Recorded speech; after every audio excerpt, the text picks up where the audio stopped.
Masturbation and hair loss seemingly look like they are not related, but it seems that some studies show otherwise. The idea behind masturbation affecting hair loss is due to the following understanding and logic. The body takes a lot of effort to produce sperm. In Chinese medicine, it is said that a lot of blood is used to create just a drop of sperm.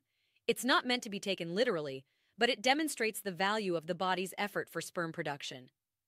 So, if you are already losing hair, this may mean that your body is focusing on life-supporting functions, as there isn't enough energy to distribute evenly to the body. Processes like hair growth and skin renewal become of secondary importance. When a person engages in any kind of sexual activity, it uses up even more of the body's energy, further impacting the body's ability to support itself. This observation can be seen practically in the world of sports. Boxers, for example, often refrain from any sexual activity for several weeks before a match. They recognize that sexual activity can deplete their energy reserves and affect their performance.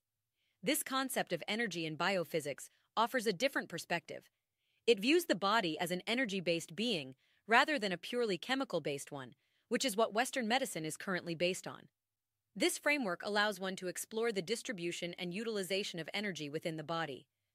Another example of biophysics would be, you are feeling cold from the low temperature in winter. You make a hot drink and sip it down really quickly to stay warm. Now you are warm. That is biophysics. A lot of Eastern medicine concepts are based on biophysics. Hence, one of the reasons why chemical-based research is unable to provide enough evidence to support certain Eastern medical concepts such as hair growth and sexual activity. What do you think about this? I find it very fascinating.